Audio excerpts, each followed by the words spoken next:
Hello दोस्तों, welcome back to my YouTube channel learn with Ankur ji. तो दोस्तों, आज का जो हमारा टॉपिक होने वाला है वो है जीएसटी।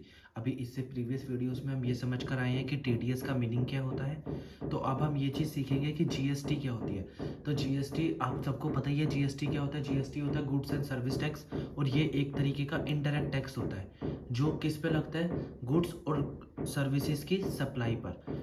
जो पहले हमारे तरह तरह के टैक्स लगते थे, वैट हो गया, सीएसटी हो गया, सर्विस टैक्स हो गया, एंटरटेनमेंट टैक्स हो गया, उन सब टैक्सेस की जगह जो गवर्नमेंट ने टैक्स इम्प्लीकेट किया था, जो मतलब इन द सेंस इम्प्लीमेंट किया था 1 जुलाई 2017 को, तो उसको कहा जाता है जीएसटी।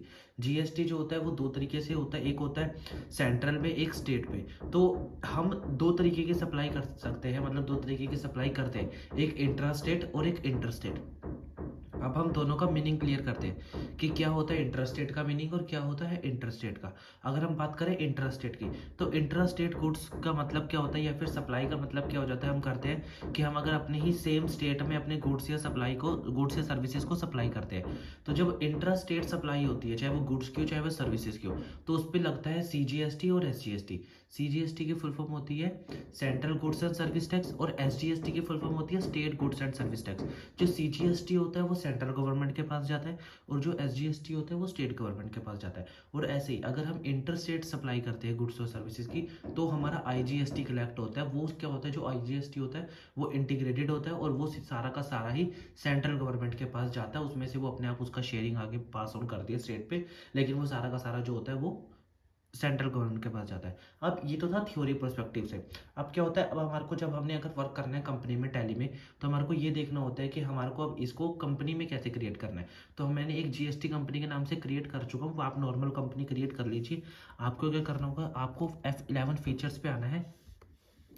फीचर्स पे आने के बाद आप स्टैट्यूटरी एंड टैक्सेशन पे जाएंगे, कंपनी सेलेक्ट करेंगे कोई भी। यहाँ पर आपको देखिए enable GST goods and service tax, ये आपका यस है।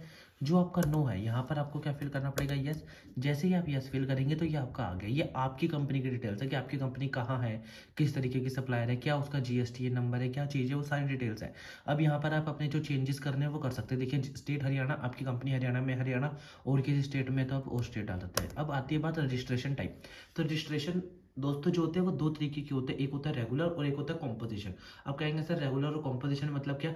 अगर आपके जो टर्नओवर है, मान लीजिए, क्योंकि जो रजिस्ट्रेशन नंबर है वो प्रीवियस ईयर की टर्नओवर के हिसाब से चलता है। अगर आपकी टर्नओवर है जो प्रीवियस ईयर की वो 1.5 सीआर से कम है, तो आप कॉम्पोजिशन डीलर में भी अपनी वो कर सकते हैं।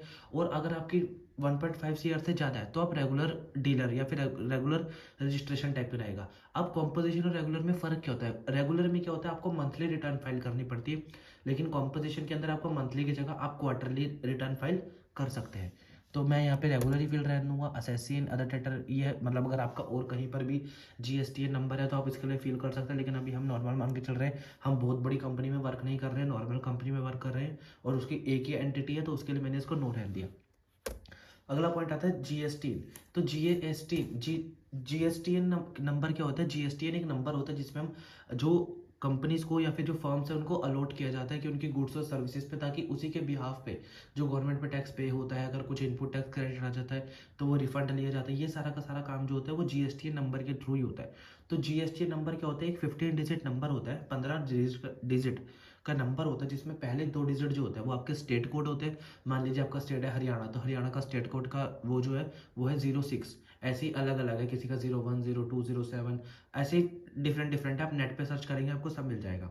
उसके बाद आगे जो 10 डिजिट होते हैं, मतलब 2 के बाद अगले 10, यानी 3 से लेकर 12 तक, वो आपके होते हैं पैन कार्ड के नंबर में, यानी पैन के डिजिट। फिर जो आपका 13 होता है वो आपका एंटिटी कोड हो जाता है, और 14, 15 वगैरह जो आपका ये चेक डिजिट, ये आपको बेसिकली एक तरीके से एक चेक डिजिट हो जाते हैं, क्योंकि ये आपके डिफर ही होते हैं। तो मान लीजिए एग्जांपल के तौर पर मैं यहाँ पे कुछ भी फिल कर रहा हूँ, हरियाणा की कंपनी है तो हमने ऐसे ऐसे फिल कर दिया है।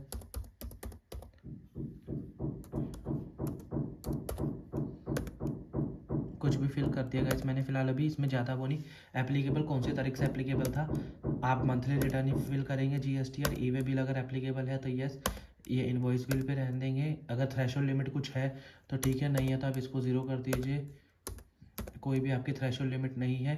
एडवांस टैक्सेस वगैरह का छोड़ दीजिए, रिसिप्ट रिवर्स चार्ज का अभी अल्टर एंड डिटेल्स, ये इंपॉर्टेंट पॉइंट है यहाँ पर। इसका मतलब क्या होता है, आपको ये देखना है कि आप किस तरीके के गुड्स में डील करते हैं या फिर किस तरीके की सर्विस में डील करते हैं, जिसमें आपका जो टैक्स रेट क्या है। क्योंकि जीएसटी में भी आपको पता है कई तरीके के टैक्स रेट है।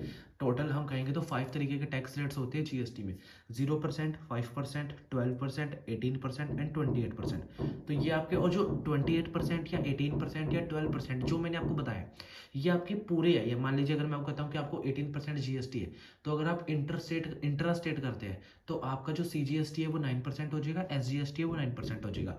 और ऐसे ही अगर मैं बात करूँ इंटर की, अगर इंटर करते हैं आप तो सारा का सारा आईजीएसटी 18% हो जाएगा। तो आप क्या करें, यहाँ पे यस फिल करिए, एंटर। आपसे डिटेल पूछेगा, डिस्क्रिप्शन वगैरह आप छोड़ दीजिए। आप टैक्सेबिलिटी आप क्या एग्जाम्प्टेड करते हैं, नील रेट है या फिर टैक्सेबल, तो टैक्सेबल मान लीजिए आप 18% और 4% उसके ऊपर सेस लगता है। यहाँ पर आप करेंगे, एंटर प्रेस कर देंगे, यहाँ पर आपको सारी चीज़ें आ गई, कंट्रोल+A करके डिटेल्स आपकी फिल हो जाएगी। यहाँ पर आपकी डिटेल्स फिल हो गई है। अब आपको क्या होगा, अब आपको मैं नेक्स्ट वीडियो में ये सिखाऊंगा कि हम इसमें वर्क कैसे करते हैं। अभी तो हमने जीएसटी का एक ओवरऑल मीनिंग लिया है, बाकी मैं आपको आने वाली वीडियोस में और क्लैरिफाई करता रहूँगा कि इससे रिलेटेड क्या होता है, कैसे वर्क किया जाता है और कैसे कैसे होता है। अभी हमने ये सीखा कि अगर आप एक ही तरीके के गुड्स में वो करते हो सप्लाई, और आपके गुड्स का जो है वो 18% टैक्स लगता है, तो आपने कंपनी लेवल पे सेट कर दिया। नेक्स्ट वीडियोस में आपको ये भी क्लियर होगा कि मान लीजिए आपकी जो गुड्स है वो अलग अलग है, किसी पे 18% टैक्स लगता है, किसी पे 5%, किसी पे 28%। तो उसके लिए क्या होता है, आपको स्टॉक लेवल पे मेंटेन करना पड़ता है। वो सारी चीज़ें मैं आपको नेक्स्ट वीडियो में सिखाऊंगा गाइस। आई होप आपको ये वीडियोस अच्छी लग रही होगी। अगर अच्छी लग रही है तो प्लीज़ मेरे चैनल को सब्सक्राइब करें, इस वीडियो को लाइक करें और कमेंट करके मुझे बताएं कि आपको वीडियोस कैसी लग रही है। Thank you for watching guys.